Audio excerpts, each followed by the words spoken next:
Hey guys, welcome to our homestead, Stone Goat Mountain. As you can tell, we live on a mountain. I hope you can tell in the view, but that's a big old mountain. We got the good end too, because when you go up there, that's kind of like a hump, a big old mountain to hump. So basically, it's like it's a good spot. It's like we have the mountain. But anyway, look here. I wanted to make a video to show you guys what we do on our homestead and how it's set up and what I have planned for. So it's a short little video, hopefully. And that's my dog Banjo, who's just in the video, and my son Jonathan, and my wife Dana's holding the camera. But anyway,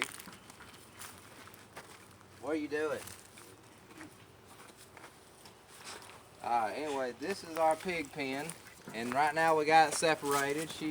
That's our sow, our main sow Betty. We got like 2 more pigs, and she's our main pig, our main sow, and she's pregnant right now. Her sides are all shot out. Get a good shot of her. But anyway, yeah, she's big. You can tell a pregnant pig once you see one once or twice, you know. But anyway, she lives in there right now. I'm gonna put a tarp on the top because it needs a tarp on the top. There's our main boar here, and my first piggy, the one who opened the gate to homesteading and farming. And he's trying to get water out. We're gonna get him some water in a minute, though. This is basically their pig pen, where they do all their living. And I have it separated right now because if you don't separate the boar from the sow when she has babies, the boar may kill the sow. I mean, the boar may kill the babies. I said the sow. Anyway, and this here's our goat pen. Try to get a good picture of that for them at home. All right, and look, come here. I'm gonna show y'all how I did this. Goats are good escape artists, but not these. The bigger goats don't really jump. The boer goats. I raise boer goats. They're like the main meat goat. You got a few other kind, but this is the main stereotype meat goat. And basically, I got cattle panels. I put 2 of them on top of each other, so the goat, they have no way to get out of this pen. They can't get over the top of it. They really can't dig under it. They're there. So I can leave my homestead, slash farm, whatever. I can leave my homestead for hours on end and not have to worry I'm gonna come home and my neighbors are gonna form a lynch mob with torches and nooses saying your goat tap danced on our automobiles. So that's why they're in here. But anyway, this is how I do it, and I feed them very expensive hay at the moment. I'm hoping I can find a dealer who can sell me Timothy hay, which I got some phone calls to make. I'm glad I made this video because now I remember to do that. And we're just gonna go on in here, and I'm gonna show you guys my goats.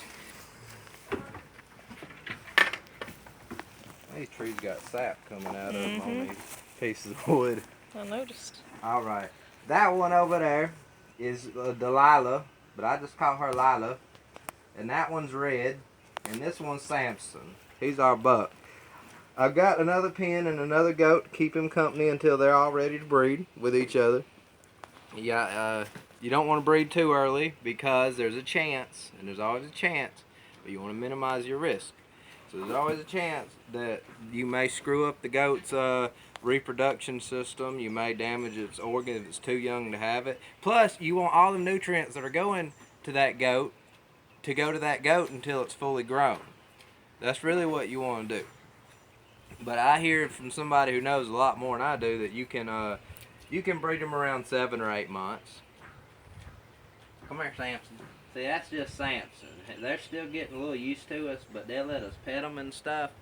So they're real good goats about that. And they just hang out here. And every day I come out here and I sweep this area and clean it up for them, so they just don't sit and filth. But this is how it always looks every day. This is exactly the state. If you're getting goats and you're gonna do something like I do, where you want them, but you don't want to make your neighbors mad with them in case they get out and they do some tap dancing, or they eat some wires. You don't know, animals eat wires and stuff, or they do all kinds of other stuff like eat their gardens and stuff. You want to do this. You need to keep it clean. You need to keep it clean in their house. And like I said, I'm about to sweep this when we get done with this video, because goats are very prone to parasites. So it's a little bit of a skill to learn. Ivory.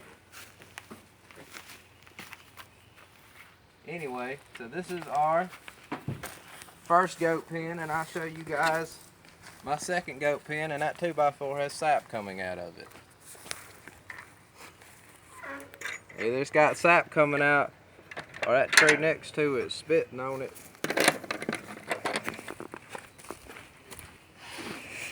But really, this is all you need to do. And I keep these things clamped down with furring strips on top, and they can't get out of this, and it's really strong like this. And I just makeshift that. It's not square or anything at all. Keeps them dry, keeps them warm. They're fine and happy in there. And so if you're not too crafty, as long as you make something that will not fall down on them and stuff, that's okay. You're not building like human shelter or something.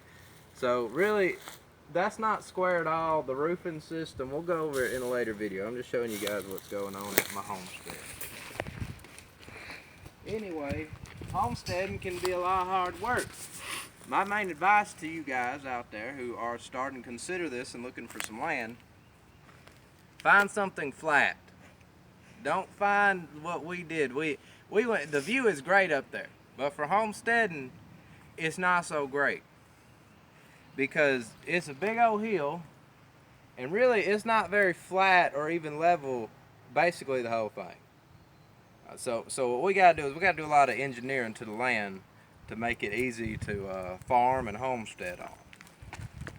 Anyway, view is nice though from high up, of course, and that's why we mainly bought it. But anyway, so basically this is our new pen. This one's a lot bigger than that one. That other one's 16 by 16 feet by 8 feet tall. This one's 8 feet tall by 24 by 24 square feet, so it's gigantic. It's a big old pen. I'm gonna move them over there. That'll probably be our quarantine pen they're in now. And what I do with the manure to keep the scent down is actually a good idea, and I'll show that to you too real quick.